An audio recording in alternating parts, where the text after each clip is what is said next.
Hello नमस्कार, मैं विष्णुकांत उपाध्याय आप सभी का एक बार फिर से स्वागत करता हूं BH वाले द हिस्टोरिका के इस ऑनलाइन प्लेटफॉर्म पे। आज की यह जो वीडियो है इसमें हम बात करेंगे कि DU PG का मॉपअप राउंड जो है वह क्या होता है और कैसे होता है, इसके बारे में जानकारी आपको कब मिलती है, इन सारी चीज़ों के बारे में हम आज की इस वीडियो में बात करने वाले हैं। जैसे कि आप लोग देख सकते हैं कि Delhi university PG admission update क्या होता है, मॉपअप राउंड और कट ऑफ वगैरह के भी बारे में चर्चा करेंगे। ठीक है, तो इस वीडियो को आप लोग आखिरी तक देखिएगा और अगर आप हमारे चैनल को पहली बार देख रहे हैं तो चैनल को ज़रूर से सब्सक्राइब कर लीजिएगा अगर अभी तक आपने सब्सक्राइब नहीं किया है तो चलिए अब हम लोग आगे बढ़ते हैं। और आगे बढ़ने के साथ साथ मैं थोड़ा सा मॉपअप राउंड के बारे में आप लोगों को बता दूं कि मॉपअप राउंड जो होता है यह अलग अलग यूनिवर्सिटी अपने यहाँ एडमिशन प्रोसेस समाप्त होने के बाद कराती है। ठीक है, इसके थ्रू भी आपका एडमिशन लिया जाता है, यानी कि मॉपअप राउंड के थ्रू बच्चों का एडमिशन कराया जाता है यूनिवर्सिटीज़ में। लेकिन कब कराया जाता है? जब यूनिवर्सिटी अपने सारे राउंड के जो कट ऑफ हैं उनको बंद कर देता है, क्लोज कर देता है। ठीक है ना, यानी कि जो रेगुलर राउंड का एडमिशन होता है उनको समाप्त करने के बाद मॉपअप राउंड का एडमिशन शुरू होता है। और इसकी कट ऑफ वगैरह क्या जा सकती है, इसके लिए कैसे अप्लाई करना होता है, इन सारी चीज़ों के बारे में हम अभी आप लोगों को आगे बताने वाले हैं। जैसे कि आप सभी लोग देख सकते हैं कि फर्स्ट राउंड कट ऑफ हमने यहाँ 240 लिख रखा है, लेकिन मॉपअप राउंड में हम यहाँ पे 70 नंबर जो है टोटल लिखे हुए हैं कि 70 नंबर में भी आपका एडमिशन हो सकता है। तो भाई आखिर है क्या, कैसे क्या करना है, इन सारी चीज़ों को अच्छे से समझ लीजिएगा। आप लोगों के डिमांड पे यह वीडियो जो है आप लोगों के लिए बनाया जा रहा है। तो चलिए थोड़ा सा हम यहाँ पर 2023 के मॉपअप राउंड का जो इन्होंने नोटिस जारी किया था उसके बारे में मैं थोड़ा सा बात करूंगा। ठीक है, तो मॉपअप राउंड का जो भी एडमिशन शुरू होता है वह कब होता है भाई? वह होता है जब आपका रेगुलर राउंड का एडमिशन समाप्त हो जाए। ठीक है, तो इन्होंने यहाँ पर साफ साफ लिखा है कि मॉपअप राउंड के लिए जो भी चीज़ें हैं, सीट कितनी सीटें खाली हैं, इन सारी चीज़ों का जो डिटेल है ये अपने पोर्टल पे अपडेट कर देंगे। यानी कि इस बार भी जब DU अपना PG का एडमिशन कंप्लीट करा लेगा तो मॉपअप राउंड का जो है या किस कोर्स में कितनी सीटें खाली हैं एक लिस्ट जारी करता है और फिर जो है उस सब्जेक्ट के लिए, ठीक है ना, आपको रजिस्टर करने के लिए कहता है। तो वही बच्चे मॉपअप राउंड के लिए रजिस्ट्रेशन करा सकते हैं जो बच्चे DU के ऑफिशियल वेबसाइट पर यानी कि CSAS पोर्टल पे अपना रजिस्ट्रेशन कराए होते हैं, काउंसलिंग कराए होते हैं। यानी कि जैसे ही पोर्टल ओपन होगा तो आपके अगर 70 नंबर भी है ना, 60 नंबर भी है ना, और आप चाहते हो कि मुझे DU में ही एडमिशन मिले, तो फिर वहाँ पे क्या होता है, आपको रजिस्टर कराना होता है। मानिए कि आपका रेगुलर राउंड में एडमिशन नहीं हो पाता है तो आपको क्या करना होगा, मॉपअप का वेट करना होगा। अगर आप रेगुलर राउंड वाला रजिस्ट्रेशन कराए रहेंगे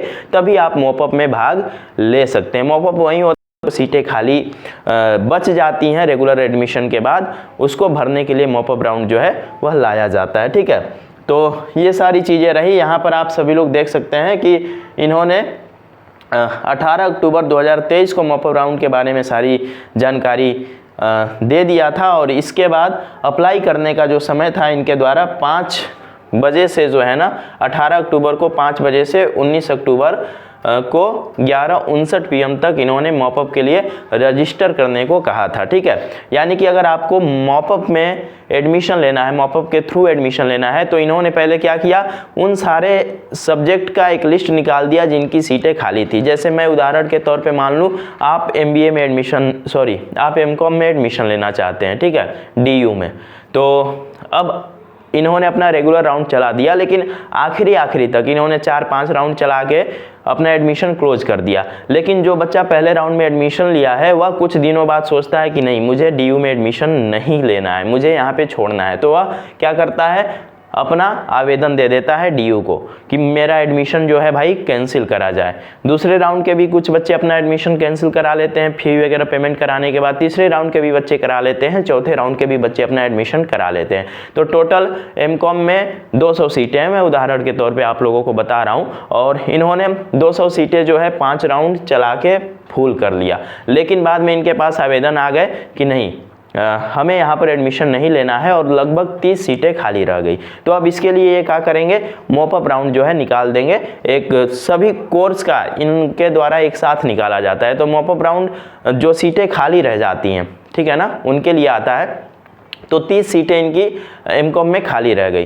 तो अब जो भी बच्चे जिनके मार्क्स कम थे, जो लोग कट ऑफ तक नहीं आ पाए थे, उनके लिए एक मौका रहता है कि चलिए भाई अब आप मॉपअप के लिए रजिस्टर कराइए, और फिर वहाँ पे मॉपअप रजिस्टर का एक लिंक आता है पोर्टल पे, और वहाँ से आपको रजिस्टर कराना होता है, ठीक है।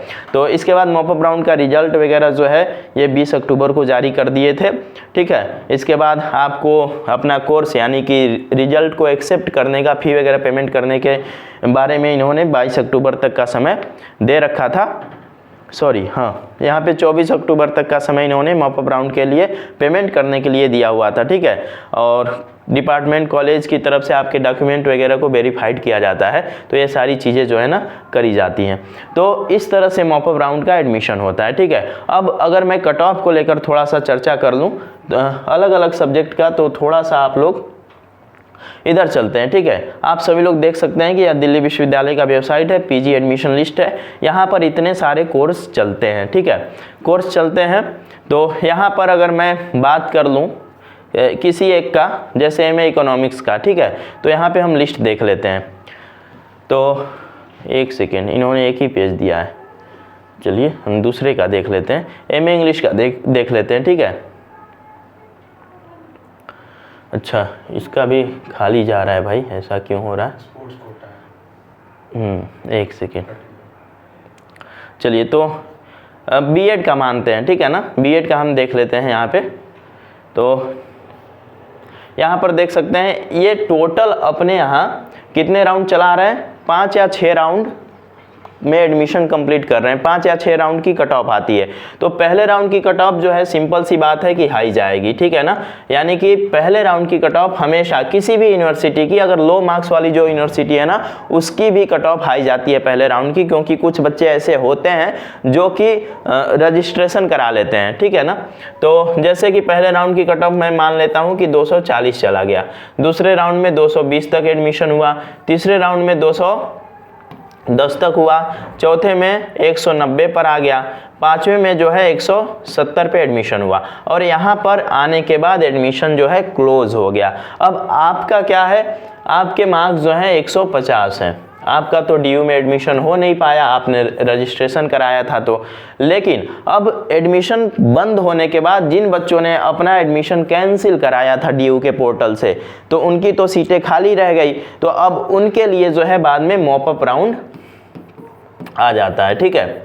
तो किसी किसी कोर्स में आपके मार्क्स तक आने तक जो है ना एडमिशन क्लोज हो जाता है, और आप कुछ नंबर से एडमिशन नहीं ले पाते हैं। तो मॉपअप राउंड जैसे ही शुरू होता है, तो जिन भी बच्चों को जानकारी होती है इसके बारे में, वो लोग रजिस्टर करा देते हैं। बहुत लोग जानकारी की न होने की वजह से जो है ना अपना रजिस्ट्रेशन नहीं करा पाते हैं, तो उनका एडमिशन फिर हो ही नहीं पाता है। तो जैसे ही मॉपअप राउंड शुरू होता है, तो इनके द्वारा आपको एक मौका दे दिया जाता है, और आप जो है अपना रजिस्ट्रेशन करा के जो है ना कम मार्क्स में भी एडमिशन कन्फर्म करा सकते हैं। पिछली बार एमए इंग्लिश की कट ऑफ हाई जा रही थी, लेकिन मॉपअप राउंड में जो है ना, मॉपअप राउंड में 120 नंबर तक जिनके पास कोई डीयू का कोटा वगैरह भी नहीं था, उनका भी एडमिशन जो है अच्छे कॉलेज में हो गया। और सबसे मजेदार बात कि आपको कॉलेज भी अच्छा मिल जाता है, ठीक है ना, कॉलेज भी अच्छा मिल जाता है।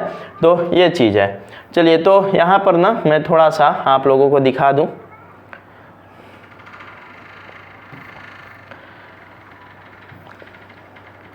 जैसे कि यहाँ पर देख सकते हैं एडमिशन लिस्ट है, और सभी कोर्स का इन्होंने ना जानकारी यहाँ पर दे रखा है, जितना कोर्स इनके यहाँ चलता है। तो जैसे एमकॉम का मेरिट अगर हम देखना चाहें, ठीक है, तो आप सभी लोग यहाँ पर देख पाएंगे कि मार्क्स किसके कितने आए हैं। तो ये सारी चीज़ें यहाँ पर दी हुई हैं। जैसे कि फाइनल एंट्रेंस एग्जाम में इनके 311 नंबर आए हैं, इनका रैंक 1 है, ठीक है ना।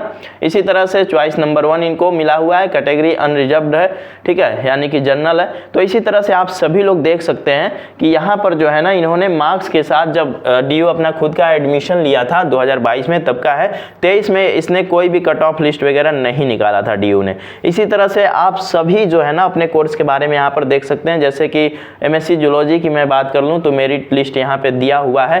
फाइनल एंट्रेंस एग्जाम में जो है 294 नंबर वाला बच्चा टॉप किया हुआ था, ठीक है ना, डिपार्टमेंट ऑफ जूलॉजी, रॉकी जिनका नाम था।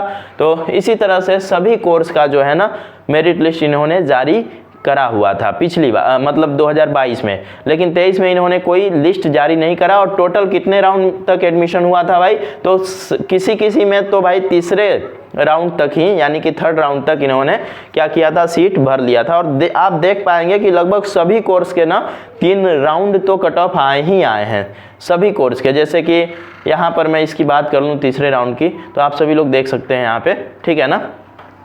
तो 3 राउंड तक जो है कट ऑफ आए हुए हैं, और किसी किसी में छठे राउंड तक भी एडमिशन हुआ है, ठीक है। तो स्पॉट लिस्ट भी इन्होंने यहाँ पे जारी कर रखा था, मेरिट वगैरह इन्होंने दिया हुआ है, देख सकते हैं आप सभी लोग, MBA मेल फीमेल वगैरह जो भी है। तो इस तरह से जो है ना कम मार्क्स वाले बच्चे यहाँ पर एडमिशन पा सकते हैं। यानी कि अगर आपके अच्छे नंबर है तो आपको तो रजिस्ट्रेशन कराना ही चाहिए, लेकिन अगर आपके नंबर कम हैं और आपको DU में ही एडमिशन लेना है तो आपके सूचना के लिए मैं बता दूं कि आप ज़रूर से रजिस्ट्रेशन कराइएगा, और इस उम्मीद से कराइएगा कि हो सकता है कि मेरा मॉपअप में एडमिशन हो जाए। क्योंकि जैसे ही JNU और DU BHU अपना एडमिशन शुरू करते हैं तो रिजल्ट वगैरह एक साथ जारी करते हैं, तो अच्छे मार्क्स वाले बच्चे DU में भी रजिस्ट्रेशन कराए होते हैं, BHU में भी कराए होते हैं, JNU में भी कराए होते हैं, ठीक है। तो ऊपर से जैसे ही इनका नाम JNU में आया और इन्होंने DU में ऑलरेडी फी पेमेंट करा हुआ है, तो यहाँ से ये लोग अपना एडमिशन कैंसिल करा के जो है कहाँ पर करा लेते हैं, JNU में करा लेते हैं, तो इनकी सीटें खाली हो जाती हैं। तो इस तरह से जो है ना बची हुई सीटों के लिए मॉपअप राउंड आता है DU का, और फिर आपका जो है एडमिशन होता है। पिछली बार बहुत कम नंबर पे बच्चों का एडमिशन हुआ था, मेरे जानकारी में बहुत कम मार्क्स पे बच्चों का एडमिशन हुआ था, इसलिए आप सभी लोग अभी से सावधान रहिए। जैसे ही DU के PG का रजिस्ट्रेशन पोर्टल ओपन होता है आप लोग जरूर से रजिस्ट्रेशन कराइएगा, ठीक है ना। और आखिरी तक आपको वेट करना होगा, क्योंकि भाई जैसे जैसे एडमिशन होने लगता है ना और आपका नाम नहीं आता है लिस्ट में तो आप परेशान होने लग जाते हैं। लेकिन जो बच्चे आखिरी तक धैर्य रख लेते हैं, आखिरी तक इंतजार कर लेते हैं, तो ऊपर वाला जो है ना उनका सुन लेता है और मॉपअप में उनको एडमिशन मिल जाता है। पिछली बार ऐसे बहुत सारे बच्चों के साथ हुआ था, ठीक है। तो चलिए यह विशेष जानकारी आप लोगों के लिए रही, और ऐसे ही महत्वपूर्ण जानकारियों के लिए हमारे चैनल को जरूर से सब्सक्राइब कर लीजिएगा। हमारे यहाँ DU, JNU, BHU, HCU और अन्य जितने भी केंद्रीय विश्वविद्यालय हैं उनसे संबंधित सारी सूचनाएं आपको प्रदान कराई जाती हैं। और यह वीडियो अगर अच्छी लगी हो तो अपने दोस्तों के साथ जरूर से शेयर कीजिएगा, वीडियो को लाइक करना मत भूलिएगा। मिलते हैं अगले वीडियो में, अभी के लिए इतना ही, बहुत बहुत धन्यवाद।